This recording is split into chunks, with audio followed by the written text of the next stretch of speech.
తాకట్లో ఉన్న మీ బంగారాన్ని విడిపించి ఆ రోజు ఆన్లైన్ రేటుకి కొంటాం. Sharma gold company. నమస్కారం, సుమన్ టీవీకి స్వాగతం. ఈ 2025 ఫిబ్రవరి మాసం గ్రహాల సంచారం ప్రకారం ఏ రాశుల వారికి ఎలాంటి ఫలితాలు వెలువడనున్నాయి, అలాగే ఎటువంటి పరిహారాన్ని పాటించుకోవాలి, ఈ అంశాలను తెలియజేసేందుకు మనతో పాటు ఉన్నారు ప్రముఖ జ్యోతిష్య రత్న జ్యోతిష్య చక్ర వైభవ నిపుణ డాక్టర్ రాళ్లపల్లి రవికుమార్ గారు.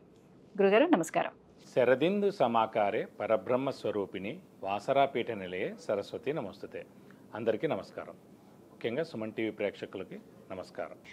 గురుగారు, ముందుగా ద్వాదశ రాశుల వారికి ఎలా ఉండబోతుందో తెలుసుకునే ముందు ఈ నవగ్రహాలు సంచారం ఎలా ఉంది, ఎలాంటి ఫలితాలను ఇస్తున్నాయో తెలియజేస్తారా? ఫిబ్రవరి 2025 మాస ఫలితాల్లో నవగ్రహాలు ద్వాదశ రాశుల్లో ఎక్కడున్నాయో ఇప్పుడు తెలుసుకుందాం. ముందుగా రవి వచ్చేసి మనకి కుంభరాశిలో ఉంటారు.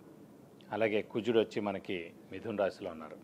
అలాగే రాహు మనకి మీనరాశిలో ఉన్నారు. అలాగే గురువు మనకి వృషభ రాశిలో ఉన్నారు. శని స్వస్థానమైన మనకి కుంభరాశిలో ఉన్నారు.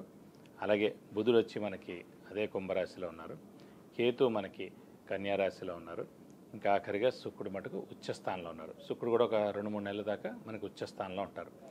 ముఖ్యంగా మొన్నటిదాకా మనం చెప్పుకున్నాం 27 అక్టోబర్ నుంచి ఫిబ్రవరి 21 వరకు కుజుడు నీచ స్థానంలో ఉండడం వల్లనే యాక్సిడెంట్లు జరగడం, ఈ ఫైర్ యాక్సిడెంట్స్ జరగడం, విపరీతమైన మేజర్ యాక్సిడెంట్స్ అన్ని రోడ్ల మీద కానీ అవి కానీ జరగడం, చాలామంది చనిపోవడం ఇలాంటివన్నీ కూడా జరిగాయి. సో దేవుడి దేవల ఆ కర్కాటక రాశి నుంచి కుజుడు నీచత్వం అనేది 21 జనవరితో వెళ్ళిపోయిందండి. సో ముఖ్యంగా కర్కాటక రాశి వారికి, సింహరాశి వారికి, మీన రాశి వారికి ఈ 3 రాశులకి యోగకారకుడైన కుజుడు నీచలో ఉన్నాడు కాబట్టి డబ్బు ఖర్చు, హెల్త్ ప్రాబ్లం, మాట పడటం ఇలాంటివన్నీ కూడా జరిగాయి. దేవుడి దేవల అవన్నీ కూడా ఇప్పుడు తొలగిపోయినమని చెప్పుకోవచ్చు. అలాగే ఇప్పుడు ముఖ్యంగా మిథున్ రాశి, కన్యా రాశి, మకర రాశి, కుంభరాశి ఈ 4 రాశులకి యోగకారకుడు, అదృష్టకారకుడు, లక్ ఫేవర్ చేసే గ్రహమైన శుక్రుడు ఉచ్చ స్థానంలో 4 నెలల పాటు ఉంటాడు ఇంచుమించుగా. సో మనకి ఫిబ్రవరి 1 నుంచి. కాబట్టి వీళ్ళందరికీ కూడా విపరీతంగా అన్ని విధాలు కూడా బాగా కలిసి వస్తుందని చెప్పుకోవచ్చు. ఇవ్వండి ద్వాదశ రాశుల్లో నవగ్రహాలు ఈ స్థానాల్లో ఉన్నాయి. గురుగారు, ఈ ఫిబ్రవరి మాసం మరి మకర రాశి వారికి ఎలా ఉండబోతుంది? ఏ గ్రహాల అనుకూలత బాగుంది వీళ్ళకి? మకర రాశి అనగానే మనకి ఉత్తరాషాఢ 2-3-4 పాదాలు, శ్రవణం 1-2-3-4 పాదాలు, ధనిష్ట 1-2 పాదాలు, ఈ నక్షత్రాల సమూహంతో మనకి మకర రాశిలోకి వస్తుంది. మకర రాశి వారికి ప్రస్తుతం గురుబలం పరిపూర్ణంగా ఉంది. రాహుకేతుల బలం పరిపూర్ణంగా ఉంది. ఏలినాటి శని ఇంకా 2 నెలల్లోకి వచ్చిందండి. 31 మార్చ్ తోటి వెళ్ళిపోతుంది. సో అప్పటి నుంచి అత్యద్భుతంగా ఉంటుంది. ఇవన్నిటికన్నా కూడా మనకి ఏలినాటి శని కన్నా ముందే యోగకారకుడు, అదృష్టకారకుడు, లక్ ఫేవర్ చేసే గ్రహమైన శుక్రుడు ఉచ్చస్థానంలో ఉన్నాడండి. మకర రాశి వారికి అదృష్టం పరిపూర్ణంగా ఉంది. దైవబలం కూడా పరిపూర్ణంగా ఉంది. రాశ్యాధిపతి అయిన శని స్వస్థానంలో ఉన్నాడు కాబట్టి హార్డ్ వర్క్ కూడా పరిపూర్ణంగా ఉన్నాడు. ఎప్పుడైతే హార్డ్ వర్క్ బాగుండి, అదృష్టం బాగుండి, దైవబలం బాగుందో సో అనుకున్న పనులన్నీ తప్పకుండా నెరవేరుతాయి. సో శ్రమ, కాలం, ధనం వ్యర్థం కాకుండా ఉంటుంది. అవసరానికి డబ్బులు సమకూరుతాయి. రావాల్సిన బాకీలు వసూలు అవుతాయి. షూరిటీస్ పెట్టవచ్చును. స్పెక్యులేషన్స్ కలిసి వస్తాయి. మధ్యవర్తిత్వం వహించవచ్చును.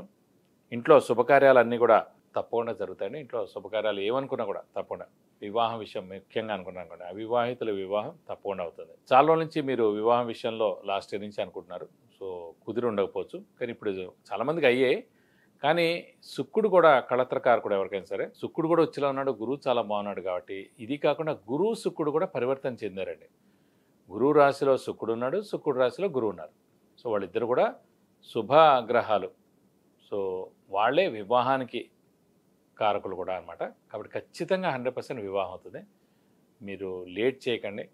సో పేరెంట్స్ కూడా కొంచెం గట్టిగా, మకర రాశి వారు ఎవరైతే ఉన్నారో మీ పిల్లల వివాహ విషయాలు మటుకు మీరు గట్టిగా ప్రయత్నిస్తే మటుకు మే లోపల అయిపోతుంది.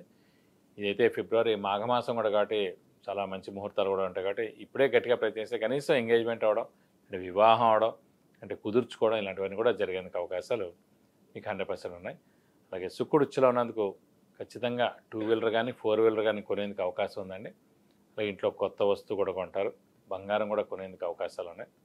అలాగే మెయిన్ శని ఆరోగ్యకారకుడు, ఆయుష్కారకుడు. ఏలినాటి శని నడుస్తున్నా కూడా ఆఖరిగా ఇంకా 2 నెలల్లోకి వచ్చింది కాబట్టి వెళ్ళిపోతూ హెల్ప్ చేసే వెళ్తుంది కాబట్టి నిరుద్యోగులకు ఉద్యోగం, ఉద్యోగస్తులకి promotions, name and fame, boss నుంచి మన్నన, ఫారిన్ టూర్ విజిట్స్, అసైన్మెంట్స్ కూడా ఉందండి.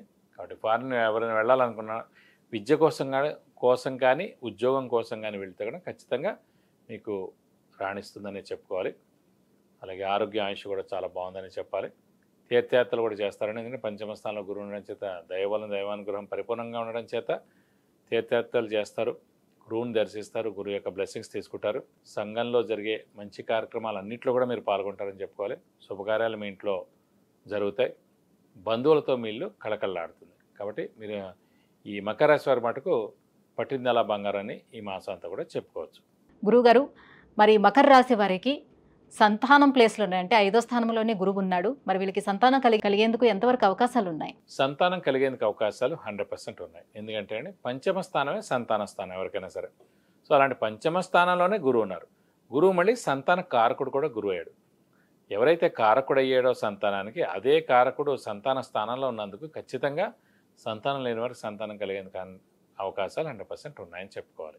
మరి ఏలినాటి శని నుంచి వీళ్ళు కూడా బయటపడబోతున్నారు. వెళ్ళిపోతూ శని ఎటువంటి ఫలితాలు ఇవ్వబోతున్నాడు? ఉద్యోగస్తులకి ఎలా ఉండబోతుంది? ఉద్యోగస్తులకి ఈ మాసం చాలా బాగుంటుంది.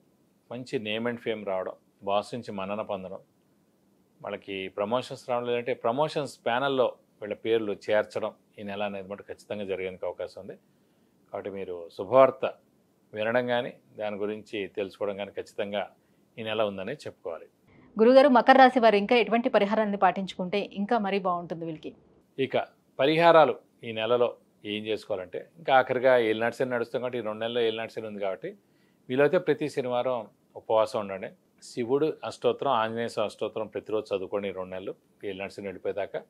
అలా వీలైతే కనుక శివుడు టెంపుల్ సోమవారం రోజున వెళ్ళి 40 ప్రదక్షిణాలు చేయడం, అలాగే ఆంజనేయ స్వామి టెంపుల్కి వెళ్ళి మంగళవారం శనివారం రోజున 40 ప్రదక్షిణాలు చేస్తే కనుక దోషం మొత్తం తొలగిపోతుంది. విద్య, ఉద్యోగం, విదేశీయానం, వివాహం, వాహనం, గృహం, ఇలా అన్ని విషయాల గురించి తెలుసుకోవాలంటే కింద స్క్రోల్ అవుతున్నటువంటి నెంబర్లకి కాల్ చేసి గురుగారు అపాయింట్మెంట్ పొందవచ్చు. గురుగారు, మకర రాశి వారికి ఫిబ్రవరి మాసం ఎలా ఉండబోతుంది, ఎలాంటి పరిహారాలను పాటించుకోవాలి, ఈ విషయాలు తెలియజేసినందుకు ధన్యవాదాలండి.